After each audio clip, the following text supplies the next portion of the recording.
안녕하십니까. 오늘 말씀의 제목은 행복을 찾아서입니다. 사랑을 찾아서라는 제목으로 말씀을 드렸고, 평화를 찾아서라는 제목으로도 말씀을 드렸는데, 하다가 보니까 순서가 딱 맞아지네요. 사랑과 평화, 그리고 행복은 뗄래야 뗄 수 없는 필연적인 관계라고 할 것입니다.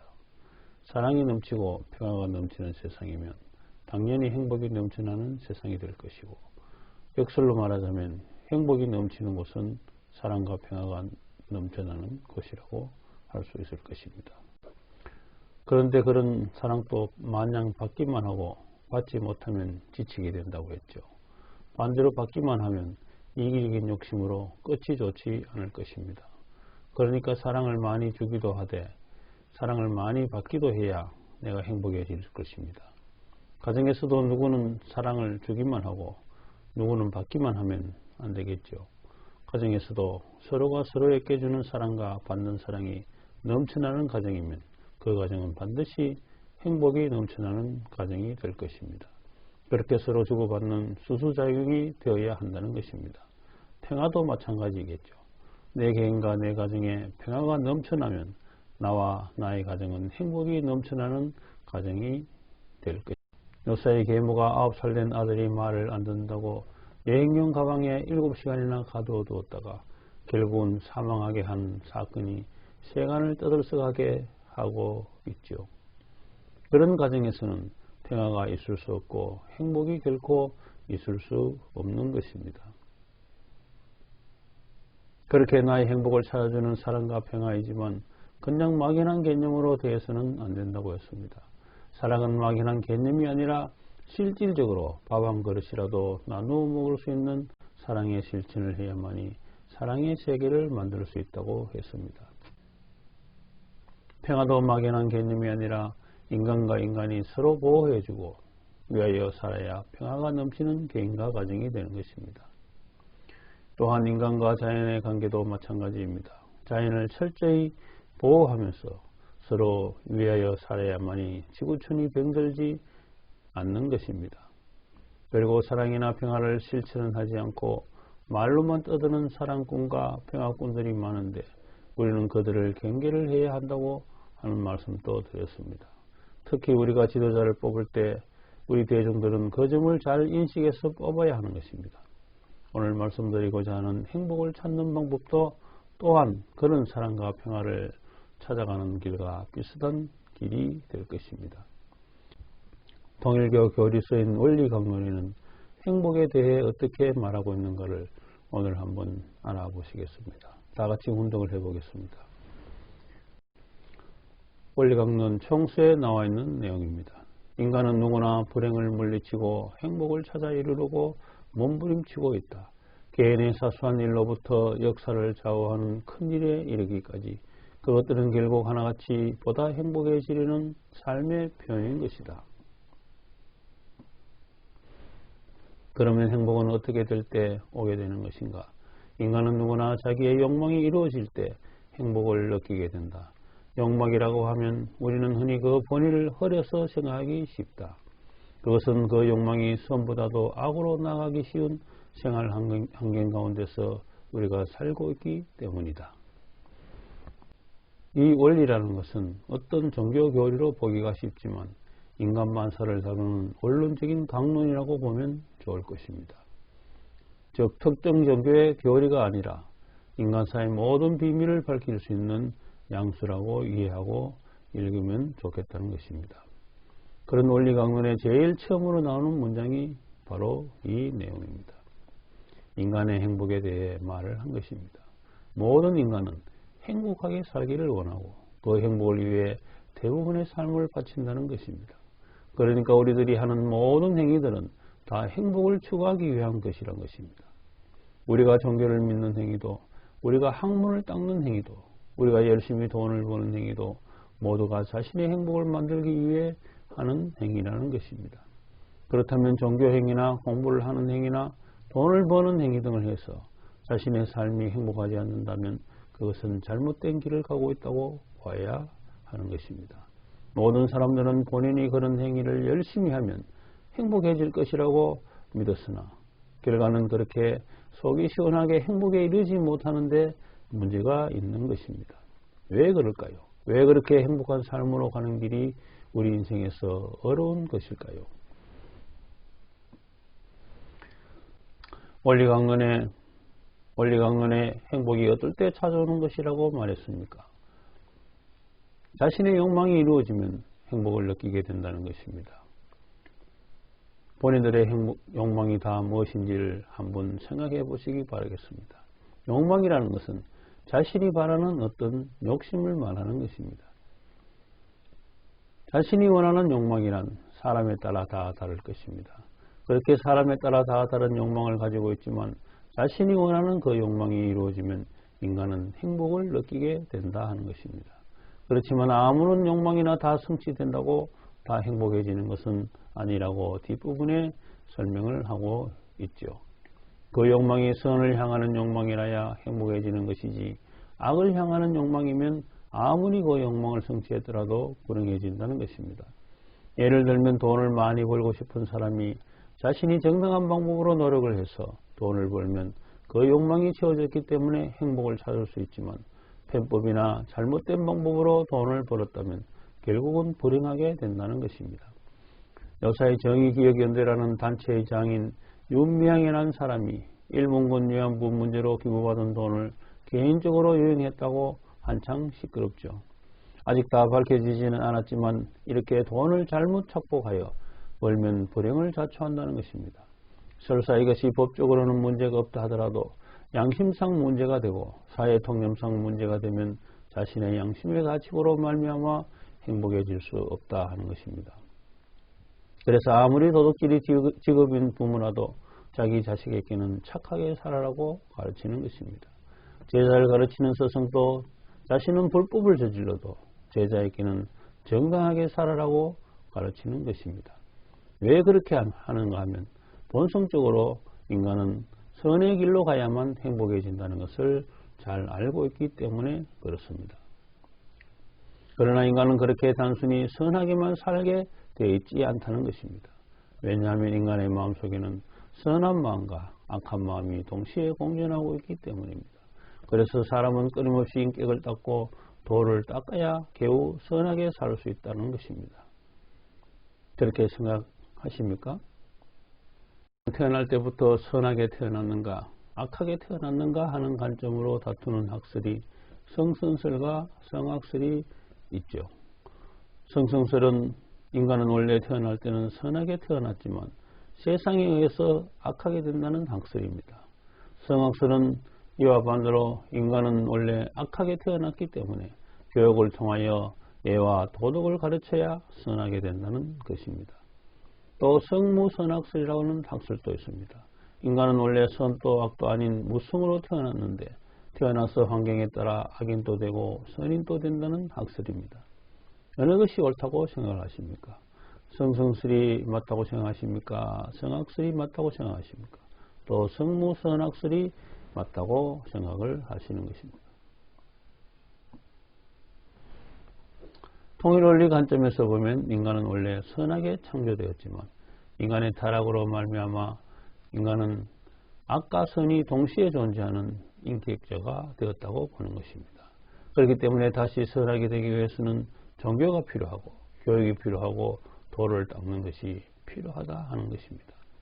인간은 태어날 때 선한 사람으로 악한 사람으로 또는 무성으로 태어나는 것이 아니라 선과 악을 동시에 가지고 태어난다는 것입니다. 그래서 어느 쪽으로 내가 관계를 맺느냐에 따라서 선 쪽으로 가기도 하고 악 쪽으로 가기도 하는 것이 인간이라는 것입니다.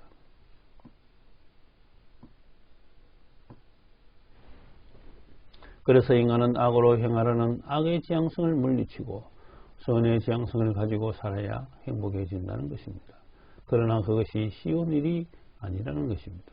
내 속에 나도 모르는 악의 하신체가 들어있어서 나를 악으로 몰고 가는 그 어떤 세력이 있기 때문에 한순간이라도 방심하면 나는 선보다는 악으로 가기가 쉽다는 것입니다.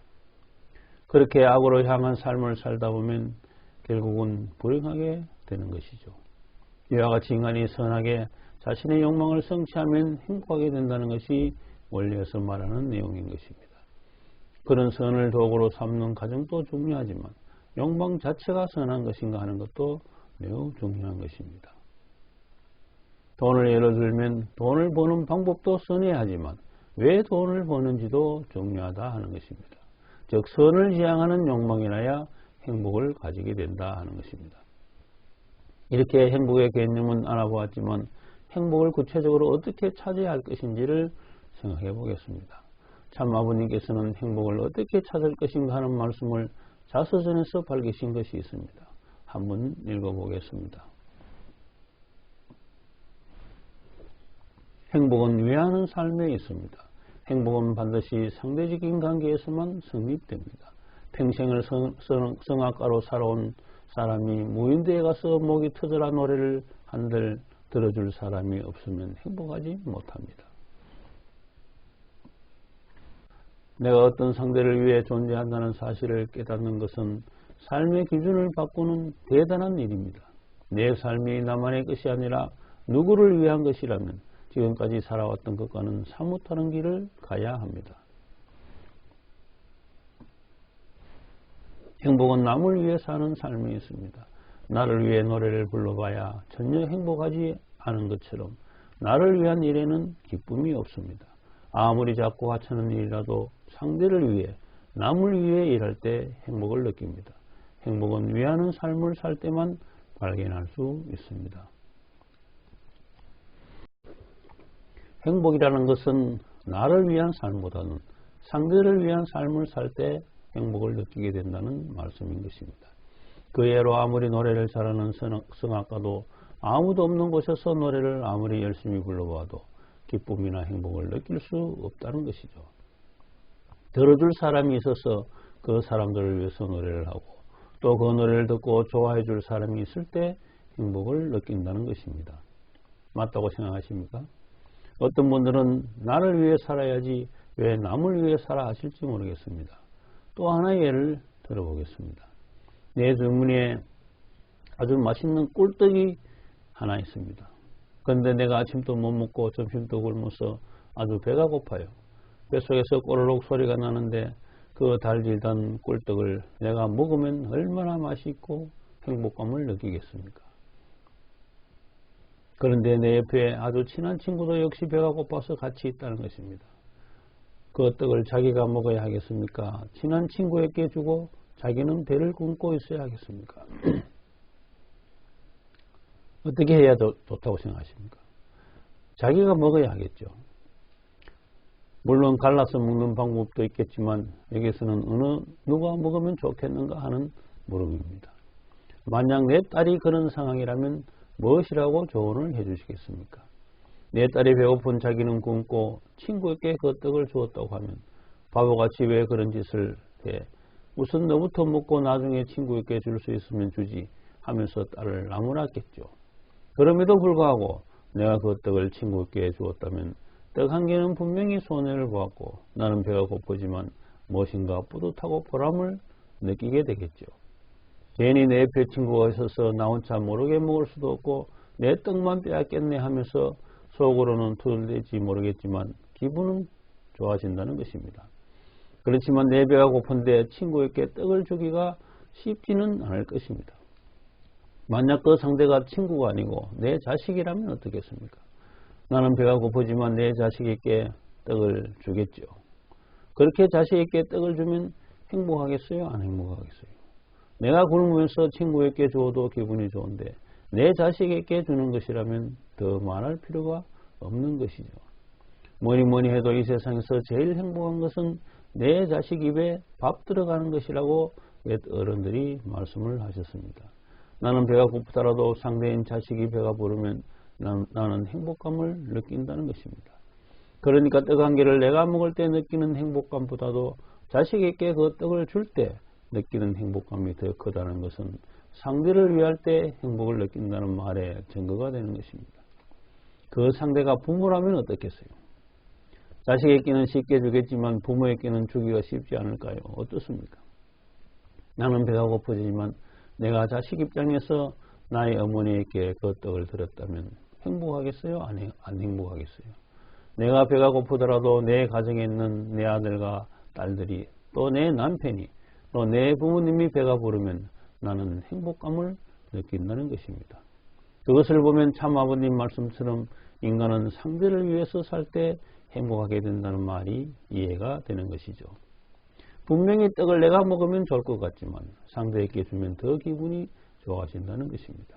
아무리 생각해도 안 그렇다고 하시는 분도 계시겠죠. 또 나의 전 재산을 팔아서 나라를 위해 바친다면 그 기쁨이 더 크겠어요? 적겠습니까? 참 부모님 할아버지께서는 전 재산을 팔아서 상해 임시정부에 기증했다고 했죠. 그러면 내 가정의 자식들과 구성원들은 배가 고프고 어렵겠지만 더 큰 대의를 위해 재산을 바쳤으니 더 큰 기쁨이 찾아오는 것입니다. 그래서 참부님께서는 말씀하신 것입니다. 나의 삶이 나를 위해 살게 되어 있는 것이 아니라 상대를 위해 누군가를 위해 살게 되어 있다는 원리를 깨달으면 내 삶의 기준이 달라지고 내 삶의 길이 바뀐다는 것입니다. 내가 내 개인만을 위해 살다가 내 가정을 위해서 살게 되면 내 삶의 기준이 바뀌고 내 삶의 길이 달라질 것입니다. 또 내 가정만을 위해 살다가 내 나라를 위해서 살게 되면 그만큼 내 삶의 기준이 바뀌는 것이고 내 삶의 길도 또한 달라지게 되는 것이죠. 더 나아가 전 인류를 위해 살고 하늘을 위해 살게 되면 어떻게 되겠습니까? 우선에 내 삶은 어렵고 힘들지 모르지만 내 인생은 그야말로 풍족하고 행복한 인생이 되는 것입니다. 그렇게 믿습니까? 나는 거창하게 더 큰 대의를 위해 살기 싫고 오직 나만을 위해 살겠습니다. 또는 오직 내 가족만을 위해 살겠습니다. 할 수도 있겠죠. 그것 또한 본인이 판단하는 기준이고 본인이 판단하는 삶의 길이 될 것입니다. 그러나 그렇게 되면 본인의 삶의 질은 낮아지고 편협한 인생을 살다가 가야 할 것입니다. 어느 글에서 읽은 적이 있는 이 글이 행복을 잘 설명해 보인다고 생각합니다. 한번 의미를 되새겨 보시기 바랍니다. 나의 인생이 행복해지려면 나와 같이 있는 사람을 행복하게 만들어주면 나도 행복해질 수 있다. 내 뒤에 모든 사람들이 불행한데 나 혼자만 독야청청 행복할 수는 없다는 것이죠. 나의 인생이 행복해지려면 나만의 행복을 추구해서는 이루어질 수 없다는 말입니다.